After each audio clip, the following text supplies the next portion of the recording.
Hi friends, मैं वीर सिंह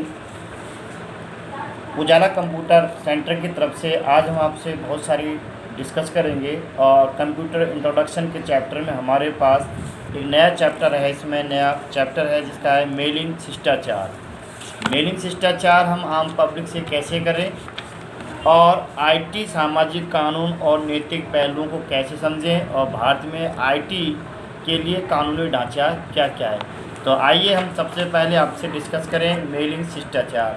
देखिए, आज के दौर में हम सुबह से लेकर शाम तक किसी न किसी से हम बातचीत करते रहते हैं, चैट करते रहते हैं। चैट करने के बाद हम सबसे पहले यदि किसी को मेल भेज रहे हैं या कोई आप डिस्कस कर रहे हैं तो आप उससे किस तरह से बात करें, किस तरह का व्यवहार हो, उन पर हम एक एक पॉइंट पर आपसे डिस्कस करेंगे। सबसे पहला आपका ये है कि मेलिंग जब भी मेलिंग शिष्टाचार करें तो स्वयं का परिचय ज़रूर दें। अपने बड़े प्यारे शब्दों में, बड़े स्माइलिंग से आप अपने बारे में हर एक एक अपना परिचय दें, एड्रेस दें, सारी चीज़ें जैसे जैसे आपसे मांगा जाए उस तरह से आप वो सारी इन्फॉर्मेशन दें, स्वयं का परिचय दें।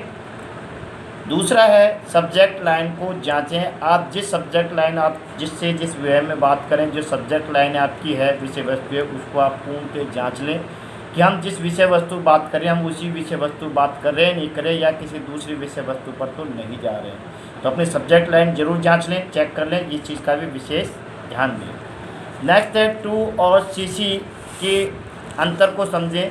देखिए, जब कभी आप किसी को मेल भेजते हैं तो उसमें हमारे पास दो ऑप्शन आते हैं, टू और सीसी और बीसीसी। देखिए, दोनों में थोड़ा सा डिफरेंट है।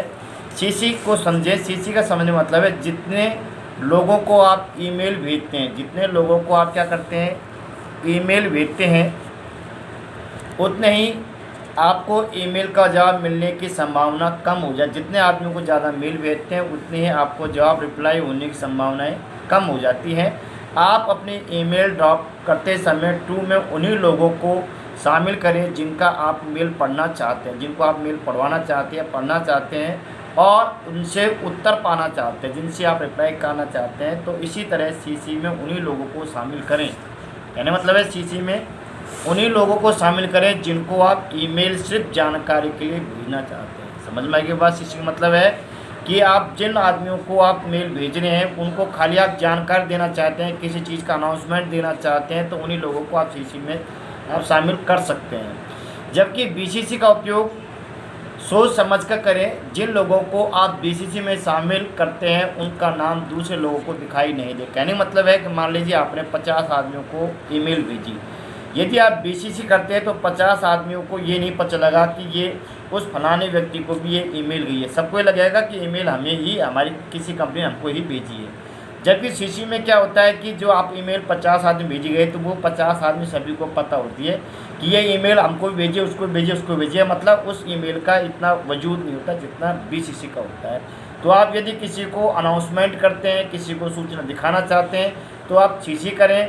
और यदि किसी से आपको लगता है कि हमें कुछ आदमियों को भेजनी है और भेजने के बाद हम उनसे रिप्लाई चाहते हैं या कुछ रिस्पॉन्स चाहते हैं तो आप बीसीसी करके भी भेज सकते हैं। ठीक है। नेक्स्ट देखिए, संदेशों को संक्षेप में रखें। संदेश को संक्षेप का मतलब है कि आप जब भी अपनी कोई विषय वस्तु रखें तो आप उसकी बड़ी रामायण या महाभारत नहीं बनाएं। आप उसको छोटा सा सूक्ष्म रूप में शॉर्ट में कर सकते हैं। शॉर्ट में अपनी बात विषय वस्तु को समझाने का पूरा प्रयास करें। इसके बाद है एक संदेश में कई विषय वस्तुओं पर चर्चा नहीं करें। मान लीजिए टू पॉइंट की बात करें। आप जिस टॉपिक के लिए आप किसी से बात करने के इरादे से आए या मेल भेज लें उसी विषय वस्तु पर आप बात करेंगे तो ज़्यादा रेस्पॉन्स आपको मिलेगा। और नहीं तो आप किसी को भी आप मेल भेज रहे हैं वो इतनी बड़ी रामायण महाभारत को पढ़ने का कोई बड़ा शौकीन नहीं होता है और आपकी ईमेल पहली बात तो पढ़ी ही नहीं जाती है, और यदि कोई पढ़ता है तो इतनी बड़ी ईमेल को नहीं पढ़ेगा। इसलिए आप शॉर्ट में लिखें। इसके बाद है अपनी टोन का विशेष ध्यान दें। इस चीज़ का हम विशेष ध्यान दे सकते हैं कि जब भी हम लाइफ में किसी से बात करें या रिप्लाई करें या चैट करें, कोई भी ऑप्शन हो तो अपनी टोन का विशेष ध्यान दें। क्योंकि टोन ही एक ऐसी हमारी जो लिप्स हैं, ऑप्शन जो हम बात करते हैं, उसी से ये पता चल जाता है कि आदमी आपसे किस वे में बात कर रहा है, नम्रता से बात कर रहा है, प्रेम से बात कर रहा है, घृणा से कर रहा है, देश से कर रहा है, वो सारी चीज़ें पता चल जाती है। तो आप बड़े विनम्र भाव से एम्प्लॉय या कह सकते हैं कि बिल्कुल विनम्रता के तौर पर आप उनसे बात कर सकते हैं, मतलब अपने टोन का ध्यान रखें। रिप्लाई ऑल का अधिक उपयोग न करें। देखिए रिप्लाई ऑल का ज़्यादा उपयोग आपको बिल्कुल नहीं करना है, क्योंकि यदि किसी को रिप्लाई देना होगा तो यदि आपको उसका आपका डाटा या कुछ विषय वस्तु अच्छी लगेगी तो आपको रिप्लाई ज़रूर देगा। ये नहीं कि बार बार आप रिप्लाई करते हैं, जैसे आप व्हाट्सएप पे, फेसबुक, ट्विटर, इंस्टाग्राम करते हैं रिप्लाई रिप्लाई रिप्लाई, ऐसे नहीं करें। हाई प्राइवेसी फ्लैग का अधिक उपयोग नहीं करें। इस चीज़ का भी विशेष ध्यान दें कि आप संदेश देते समय हाई प्राइवेसी फ्लैग का अधिक उपयोग भी नहीं करें।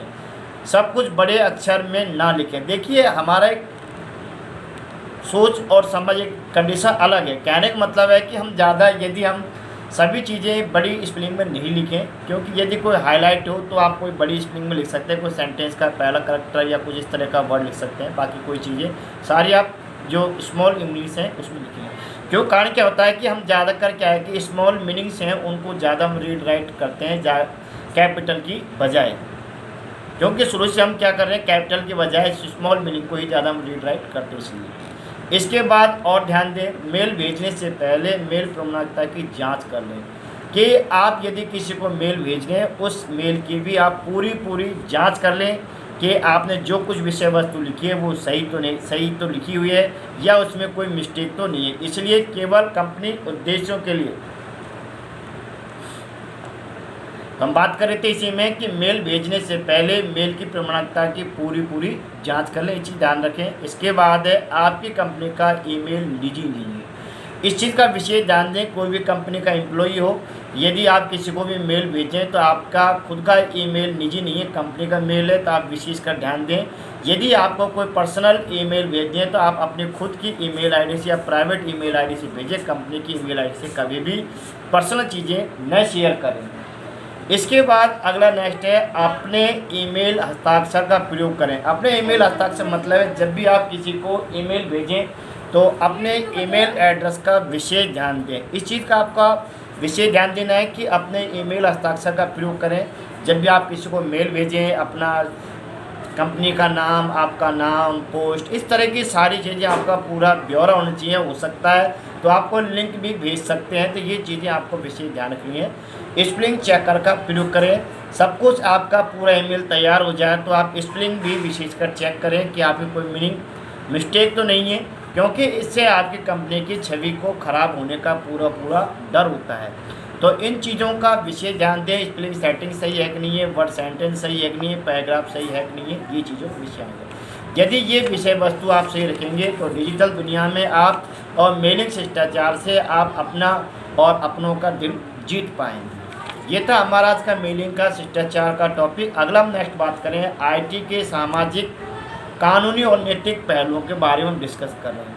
देखिए आईटी सेक्टर में अब हमारे पास जब जैसे डिजिटल का काम बढ़ा उसी तरह से आईटी के सामाजिक, कानून और नैतिक पहलू आते हैं। आपका मतलब कहने का मतलब है जब अपराध बढ़ेंगे तो उसके लिए कोई न कोई रोकथाम होगी। रोकथाम में देखिए सोशल नेटवर्किंग के बढ़ते गहरे प्रभाव की वजह से जहां एक तरफ लोग अपने करीबी लोगों के साथ जुड़े जा रहे हैं, वहीं दूसरी तरफ साइबर अपराध भी सामाजिक इंजीनियरिंग के जरिए लोगों की कीमती जानकारी प्राप्त कर उन्हें नुकसान पहुंचाने का पूरा प्रयास कर रहा है।